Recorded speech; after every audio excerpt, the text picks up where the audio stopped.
আমার ভাই ওসমান হাদি, ওকে আমরা হারিয়েছি আজকে 57 দিন হয়ে গেল।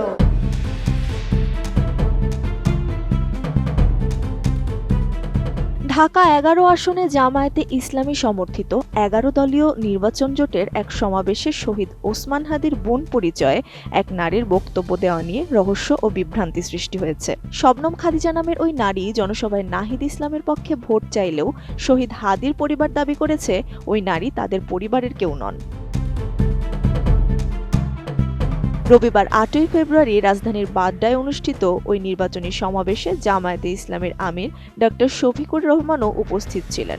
সেখানে শবনম খাদিজা নিজেকে ওসমান হাদির বোন হিসেবে পরিচয় দিয়ে আবেগঘন বক্তব্য দেন এবং জোটের প্রার্থী নাহিদ ইসলামের পক্ষে জনমত গড়ে তোলার আহ্বান জানান। নাহিদ ইসলামকে জয়যুক্ত করতে হবে। ওই নারীর ভাষণের ভিডিও ছড়িয়ে পড়লে সামাজিক যোগাযোগ মাধ্যম ফেসবুকে একটি পোস্ট করেন শহীদ ওসমান হাদির স্ত্রী রাবেয়া ইসলাম শম্পা। সেখানে তিনি ওই নারীকে ভুয়া বলে উল্লেখ করে তীব্র প্রতিবাদ জানান।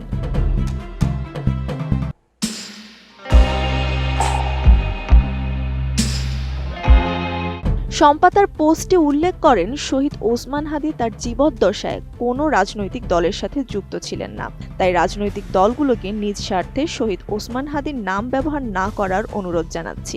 তবে কেউ যদি ব্যক্তিগতভাবে তার আদর্শ ধারণ করে তাতে আমাদের কোনো বাধা নেই। ইনকিলাব মঞ্চের সদস্য শহীদ আব্দুল্লাহ আল জাবের ওসমান হাদির স্ত্রীর এই পোস্টটি শেয়ার করেন। সেখানে তিনি মন্তব্য করেন, পরিবারের দেওয়া তথ্য মতে বক্তব্য দেওয়া ওই নারী হাদি ভাইয়ের ৩ বোনের কেউ নন। সমাবেশে কেন্দ্রীয় নেতাদের উপস্থিতিতে শবনম খাদিজা নামের ওই নারী কিভাবে মঞ্চে উঠলেন এবং কে তাকে হাদির বোন হিসেবে পরিচয় করিয়ে দিলেন তা নিয়ে জোটের ভেতরে ও বাইরে নানা প্রশ্ন উঠেছে।